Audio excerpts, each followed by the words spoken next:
Hello guys, welcome to my channel. ఈరోజు మనం Andhra king తాలూకా అనే మూవీ రివ్యూ గురించి తెలుసుకుందాం. డైరెక్టర్ ఎప్పుడై ఈ టైటిల్ బాగా ఫేమస్లో ఉంది.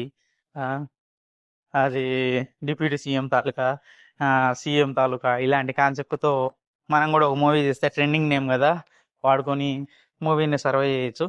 ఒక హీరోకు ఫ్యాన్గా పెట్టుకుంటే సర్వే అయిపోతాను సింపుల్ స్టోరీ తీసుకొని సర్వే అవుదాం అనుకుని నడిచిండు. అలాంటి స్టోరీలను ఎందుకు యాక్సెప్ట్ చేస్తారో హీరోలు నాకైతే అర్థం కాదు. ఎలాంటి ఆ, ఆ, దాంట్లో కష్టాలు నష్టాలు అలాంటివి లేకుండా సాఫీగా సాగిపోయి హీరో కోసం ఇక కోట్లు సంపాదించి అనే ఎంత సినిమాటిక్గా అప్పట్లో రజనీకాంత్ సినిమాలు ఆ, రజనీకాంత్ రజనీకాంత్ సినిమాల్లో చూపించే వర్కౌట్ అయిందేమో కానీ అరుణాచలంలో, కానీ ఇప్పుడు వర్కౌట్ కాదు.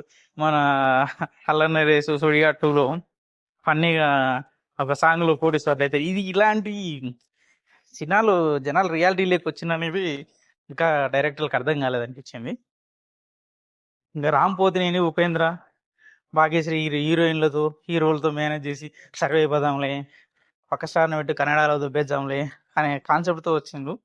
ఒక హీరోకు కష్టం వస్తే ఆ హీరో కోసం 3 కోట్లు అకౌంట్లు వేసే సీను, అతన్ని ఎత్తుకుంటూ హీరో పోవడం, అతని గురించి తెలుసుకోవడం, ఇది కొంచెం అనీజీగానే అనిపించింది. ఎలాంటి కష్టాలు లేకుండా హీరో కోట్లు కోట్లు సంపాదడం, ఇదంతా చాలా వరస్ట్గా అనిపించిన సీన్స్. ఎలాంటి కష్టపడకుండా జరిగిపోయేది. ఎన్ని కష్టాలు, జనాలు 10,000 శాలరీకి జనాలు పడే కష్టాలకు వీళ్ళకి మాత్రం సింపుల్గా కోటీశ్వర్లు అయిపోతారు. అలా అయితే జనాలు ఈజీగా కోటీశ్వర్లు అయిపోతారు కదా. ఇలాంటివి ఎందుకు ఆలోచించారో నాకు అర్థం కాదు. హీరోయిన్గా భాగ్యశ్రీ చాలా క్యూట్గా చేసింది. మహేష్ బాబు నుంచి ఇంత డైరెక్షన్ ఎంత పేలవంగా ఉంటుంది అనుకోలేదు. అందరూ బాగుంది ఎందుకు ఫ్లాప్ అయిందంటే యాక్చువల్లీ ఏముంది అసలు బాగుండడానికి? ఏదేదో డాక్యుమెంటరీ లెక్కన చక్కగా పోతా ఉంటే సినిమా హిట్ అవుతుంది. సినిమాలో ఎలివేషన్స్ అవన్నీ పోయినా హిట్ అవ్వదు. సినిమాలో కంటెంట్ ఉండాలి, ఆ కంటెంట్ దగ్గర స్క్రిప్ట్ ఉండాలి. అలాంటప్పుడు సినిమాను మనం నడిపించాల్సిన పని లేదు, సినిమానే నడుస్తూ పోతుంది అనేది ఇంకా రాసుకోలేకపోయిండు. ఇంకా ఎలా వెళ్తుంది?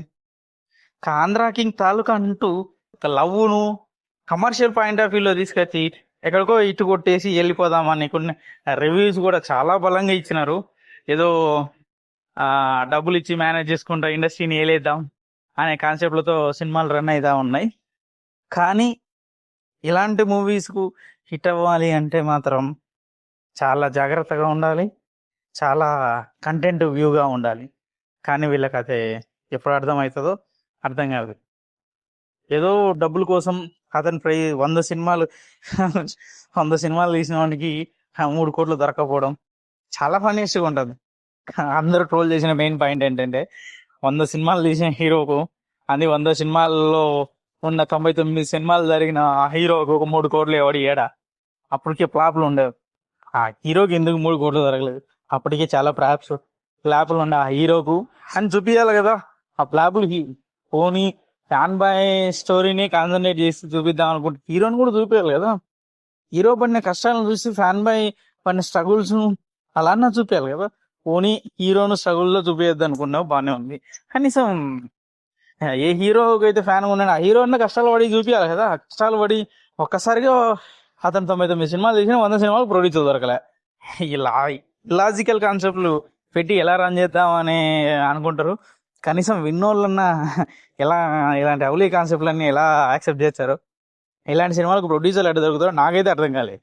ఇంత చెత్త అంతా దొబ్బేసి ఇండస్ట్రీని మాకు హిట్లు రాలేదు, మేము మంచి సినిమాలు ఇచ్చిన జనాలు మాత్రం ఎవడు చూడట్లేదు మంచి సినిమాలు ఇచ్చే అన్నట్టుగా ఉంటాయి. ఏ సినిమా ఎందుకు హిట్ అయింది, ఏ సినిమా ఎందుకు హిట్ కాలేదు మాకు అర్థం అవ్వట్లేదు అంటే ఎందుకు అర్థమవుతుంది? సినిమాలో మ్యాటర్ ఉండాలి. మ్యాటర్ ఉండే ఎప్పుడు చూసినా అది గొప్ప సినిమా అయితే గొప్ప సినిమానే గుర్తించాలి. ఎన్నో సినిమాలు అండర్ రేటెడ్గా పోయినాయి అంటే కారణం ఏంది? ఆ సినిమాలో మ్యాటర్ ఉంది, ఆ టైంలో గుర్తించకపోయి ఉండొచ్చు.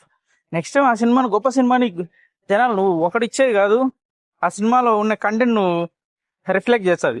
అలా వచ్చిన సినిమాలు ఈ రౌడీ ఫెలో, ఆరెంజ్ ఇలాంటి గొప్ప సినిమాలు, మహేష్, కలేజా ఇప్పటికీ ట్రెండింగ్లో మూవీస్ ఉన్నాయంటే కారణం దాంట్లో మ్యాటర్ ఉంది. మ్యాటర్ ఉంది. ఆ టైంలో ఆ సినిమాలో రిలీజ్ చేయడం తప్పు, అందుకే ఆ సినిమా అట్లా పోయింది. అంతేకాని టైం పీరియడ్ రాంగ్ అవడం వల్ల సినిమాకు అంత హైప్ రాకపోవచ్చు, కానీ ఫైనల్గా అది సినిమాకి ఎప్పటికీ ఉంటుంది. కానీ ఇలాంటి చెత్త కాన్సెప్ట్లు మార్కెట్లో రిలీజ్ చేసి జనాలు చూడట్లేదు, తెలుగు ఇండస్ట్రీ ఇట్లా అలా అంటే మాత్రం రాంగ్. ఆ విషయంలో వీళ్ళు చూసుకోవాలి, ఎందుకు చూసుకోవట్లేదు నాకు అర్థం కావట్లేదు. ఫైనల్గా ఒకసారి అయితే మీరు చూడొచ్చు. Please like and share and subscribe. Thank you all.